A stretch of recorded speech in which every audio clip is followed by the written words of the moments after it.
Hello everyone, आप सभी लोग का स्वागत है आपके अपने यूट्यूब चैनल एम्स क्लासेस में।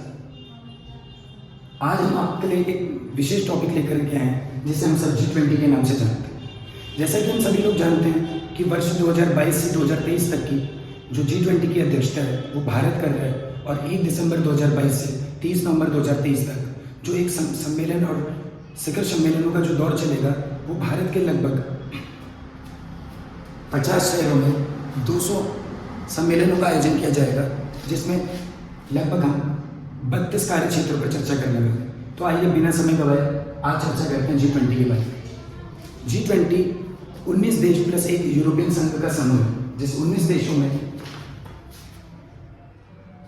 एक आता है जर्मनी, एक आता है यूएसए, एक आता है रूस, एक आता है यूनाइटेड किंगडम जिसे हम ब्रिटेन के नाम से भी जानते हैं, दूसरा आता है जापान, इंडिया, इसके बाद आता है सऊदी अरब, उसके बाद इंडोनेशिया, उसके बाद टर्की, उसके बाद Australia, Argentina, Brazil,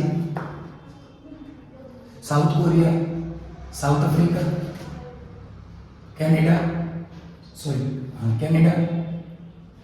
France, China, Italy, MC, Mexico और एक ई से यूरोपियन यूनियन। तो कुल मिलाकर के इन 19 देश और इस यूरोपियन यूनियन EU को मिलाकर के कुल 20 देशों का इसकी संरचना देखी गई है। यदि बात करें इसकी स्थापना की तो 1999 में एशियाई और दक्षिणी एशियाई क्षेत्रों में आए वित्तीय संकटों को मद्देनजर रखते हुए इनकी वित्तीय अस्थिरता के दौर को दूर करने के लिए G20 की स्थापना की जाती है। यदि बात करें तो G20 का मुख्य उद्देश्य है अंतर्राष्ट्रीय स्तर पर आर्थिक सहयोग प्रदान करना।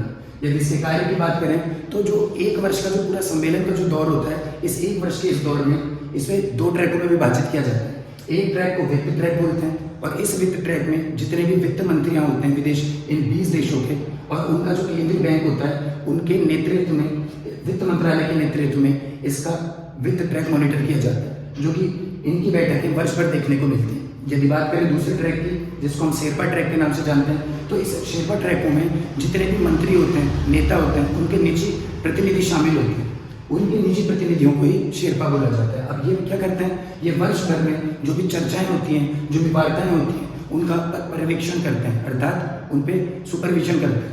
यदि बात करें तो एजेंडा रहता है पूरे वर्ष का, उस पर चर्चा करते हैं। साथ ही साथ जो भी कार्य होता है उन कार्यों को समन्वित करते हैं, उनमें समन्वय स्थापित करते हैं।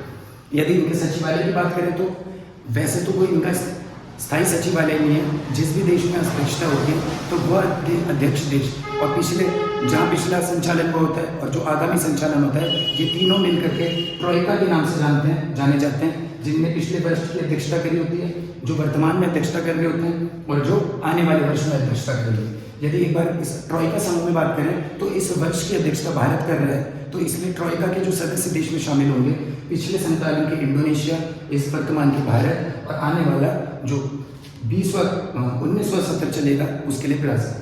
तो यदि बात करें 18वें सत्र की, तो इस बार का जो 18वां सत्र होगा वो भारत के नई दिल्ली में आयोजित होगा, और 19वां जो सत्र है उसका आयोजन 2024 में ब्राज़ील में होगा। यदि बात करें, विशेष बात पर ध्यान देना चाहिए कि जब भी अध्यक्षता करने वाला जो भी देश होगा तो उससे पिछला और उससे पूर्व वाले देश को ही, आप तीनों देशों को ही ट्रोइका बोलेंगे, और ये 3 देश मुख्य रूप से मदद करेंगे इन G20 के संचालन में कि अपनी भागीदारी सुनिश्चित करेंगे।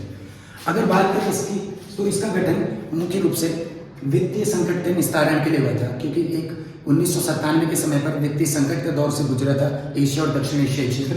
तो उस समस्या से बाहर निकले, इसलिए विश्व के एक मजबूत अर्थव्यवस्था वाले देशों ने इसमें भाग लिया, और भाग लेकर वित्तीय अस्थिरता को दूर करने का प्रयास किया। यदि बात करें इसका मुख्य उद्देश्य, तो इसका मुख्य उद्देश्य है मध्यम आय वाले जो देश, यानी कि जिन देशों में आय की समस्या है, जो मध्यम आय वाले देश होते हैं, उन देशों को इसमें शामिल करके वैश्विक वित्तीय सहायता प्रदान करना इसका मुख्य उद्देश्य। यदि बात करें पहले समिट की, तो पहला समिट 2008 में यूएसए में हुआ था, और वर्तमान में 18वां समिट चल रहा है, जो कि कई चरणों में देखा जाएगा, जिसका कि नेतृत्व भारत का है। यदि बात करें 18वीं G20 समिट की, तो इसका जो अंतिम सम्मेलन होगा उसको 9 से 10 सितंबर 2023 रखा गया है, जो कि दिल्ली के प्रगति मैदान में आयोजित किया जाएगा, जो कि वित्त मंत्रालय के तत्वाधान में होता है। यदि बात करें तो कुल 50 शहरों में 200 मीटिंगों का आयोजन किया जाएगा, जिसमें 32 कार्य क्षेत्रों को रखा जाएगा। यदि इसके लोगों की बात करें तो इसके लोगों में हमने अपने राष्ट्र ध्वज, जिसका रंग सफ़ेद, केसरी, हरा और नीला है, इसमें भारत 2023 को देवनागरी लिपि में लिखा है। यदि बात करें एक तो विशेष बात की, तो इस बार का जो लोगों का जो पार्टनर है वो है पेटीएम। तो पेटीएम ने इसे अपने लोगों के रूप में भी चयनित किया। तो दोस्तों, आप अपनी प्रतिक्रियाएं दीजिएगा। तो आप हमारे अगले वीडियो के लिए बने रहें। Thanks for watching.